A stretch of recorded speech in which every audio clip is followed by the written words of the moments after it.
Alright people, so The Girl in the Spider Web is finally here. This is the second movie in the franchise, but it's actually based off of the fourth book. So we're just going to get straight into it, so let's get it. Welcome to the Kaiba Show.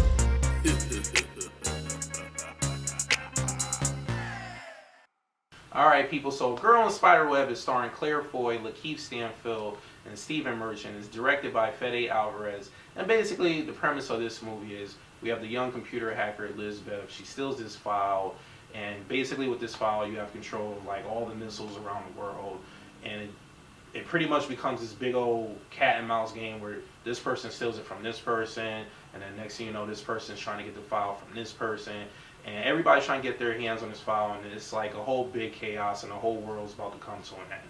So basically I'm gonna go straight into it. This movie had a lot of potential.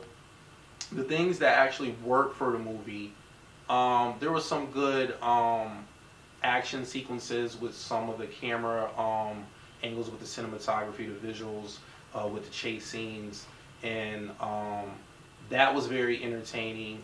And you know, the acting wasn't that bad, so those were some of the perks on what worked for the movie. And basically I'm gonna go straight into it. What didn't work for the movie, this movie had a lot of potential, people, but it was just the pacing was not good. It was a slow burn. I could definitely see like if they developed the story a little bit better with better character development, this movie had a lot of potential.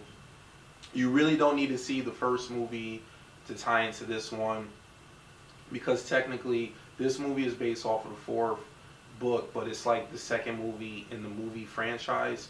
So there was like really no crazy big connection. You could literally watch this movie without seeing the first one, and it was just kind of a bore fest. Like, it was really hard, I'm not gonna lie, it was really hard for me to keep my eyes open during this whole 2-hour movie.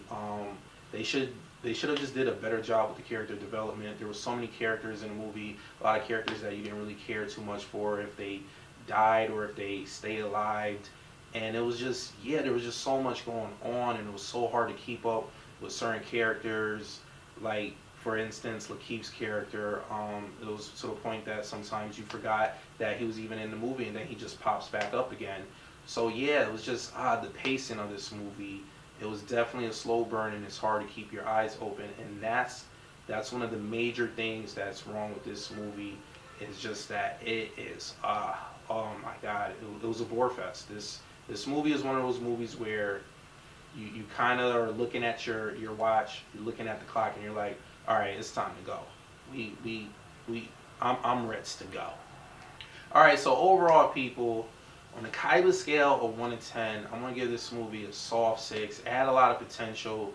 There was some entertaining shots in the movie, but for the most part, it was a slow burn. It was a bore fest. The pacing of the movie just didn't gel, and there should have been more character development. So if you want my honest opinion, I say skip it.